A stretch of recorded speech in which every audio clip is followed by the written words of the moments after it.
Do I get to talk once? Holy cheese, day 25. Day 25 of this yoinky boinky thing we're doing where we talk about a game every day for most of May. Today, let's talk about a game that starts with the letter... Why? 4.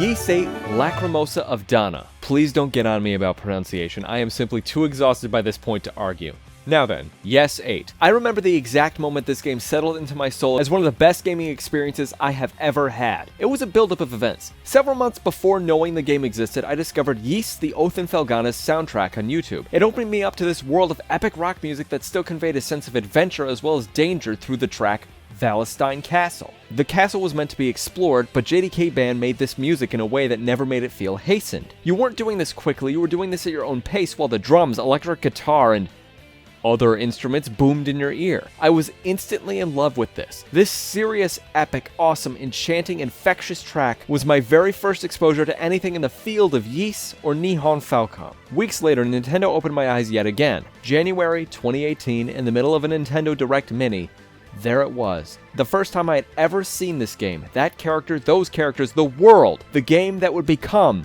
my Hyper Light Drifter. Low blow. But true, I do own it on every system that can play it. As a fan of the Tales series and starving for anything the Zelda-like that wasn't Breath of the Wild, this game was an instant buy for me. Summer couldn't come soon enough. I did all the research I could on anything that wasn't Ys 8. I did my absolute best to avoid learning anything more than the trailers showed. No music, no other trailers, no character descriptions, nothing. I was not spoiling myself. Several agonizing months later, we finally received one of the best games the Switch ever beheld. Not only did it just come to the Switch, it dragged with it some goodies I was not privy to that already threw my expectations of the game even higher. I hadn't even booted the game up yet and I was already excited. Included with the Switch case were character cards featuring Adol Kristen, the main adventurer for the series, Dogi, Adol's adventuring buddy who I found out later you can only play as in one Ys game. And it's not this one. And Donna Eclusia, a mysterious blue-haired woman who will become your favorite character by the end of the game. I also found out later this game was originally on the Vita, and had a super duper awesome collector's edition I missed. I was unreasonably angry for not knowing that, until 2022 when they remade that edition for its re-release on the PS5, which delights me to no end. I have that version and it sits on my shelf as one of my prized possessions. Now, I was not aware of any of the long-running jokes and cliches that the Ys series is known for, or that surround Adol himself, so I was actually shocked when the ship wrecked, Adol was thrown overboard, and when the adventure began. I was curious when I took my first steps. I was enticed when the animated intro started up. I was entranced when the title theme began. And I was underwhelmed when I began playing. What? Underwhelmed? You just spent 5 minutes hyping it up. Underwhelmed? Yes. Underwhelmed. I definitely hyped myself up way too much for this game because in the kindest of ways I can put this, the game's beginning is kind of boring. I was surprised by the lack of a guard button, however. In combat, when enemies attack, you have two ways of countering: evading at the perfect moment or activating your special attack at the perfect moment. One will slow the enemy down, grant you temporary invulnerability, and allow you time to think. The other will allow you temporary invulnerability, make your attacks all criticals, and fill your super attack meter for each strike with a special attack. It's fucking awesome and encourages quick, inventive use of every system at your fingertips. Beyond that, the game began to feel very generic. I was settled in for another mashup of adventure gaming ideas which, thankfully, lacked a stamina bar. And then, it happened. What? You got up, touched grass, decided Hyper Light Drifter is the better game? No. A character died. You see, Ys 8 takes place on an island, and it's your job to rescue the castaways. Every one of them serves a specific purpose. Some of them become healers and doctors, others become blacksmiths or armor makers. Captain Barbaros becomes the camp's leader. He blames himself for the shipwreck and miraculously survived. I even suspected he did this on purpose as the first few hours of the game took place. But he's killed, like, really dead. He fell into a trap, was struck a fatal blow, and died in Adol's arms. I was stunned.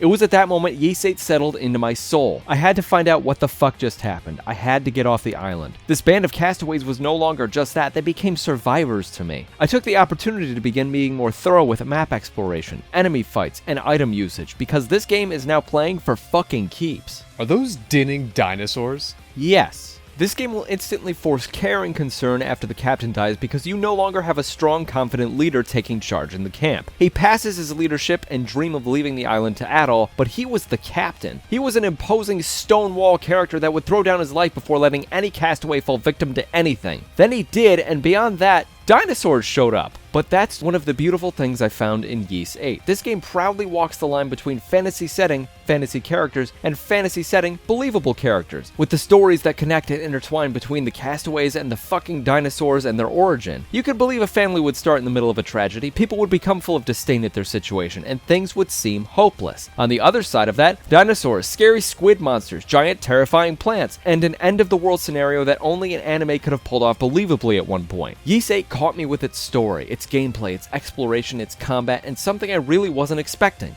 the music. Give a listen to Sunshine Coastline.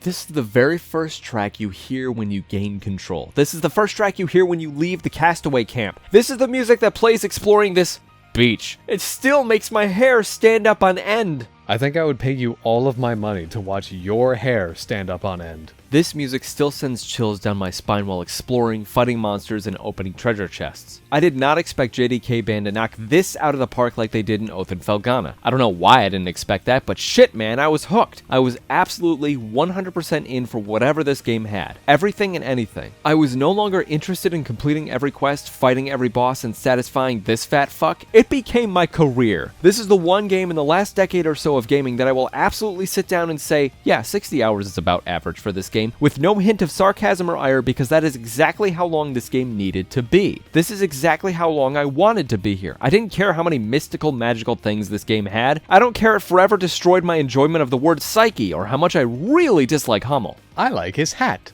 Ys 8 Lacrimosa of Dana, which I mispronounced for months as Lamacrosa, is my game, man. It's the game to me. While it is not the best game ever, nor is it even close to perfect, it's one of my absolute favorites. It was my introduction to Falcom games as a whole. I bought and played Ys 9, Ys Origin, Memories of Calcutta. I own Ark of Nepishtim on PS2, and the first 3 Ys games on a reproduction card on the NES. This game series has an epic history of entries that I'm actively hunting down because Adel's adventures entice me so much. It inspired me to try Nayuta, Boundless Trails on the Switch, which is still entertaining me as I chip away at it. Ys 8 is what introduced me to another world of game series, characters, companies, publishers, developers, and worlds. I am absolutely amazed at how well it has aged, how my high-held hopes about it haven't wavered, and the friends and family I've been able to share this game and this series with. No, you don't have to love this game too, neither do they, but sharing it only enhances my love for it. I get to share this incredible journey with more people. They too get to see the moments where the story kicks off, the music kicks in, and meet Adel the same way we all probably did, falling off a ship of some kind or losing his memories. Well, that was a lot of passion. Be sure to wash it off before you go home, everyone. What game starting with Y do you hold near and dear to your heart? Let us know in the comments, and we'll see you soon for Z.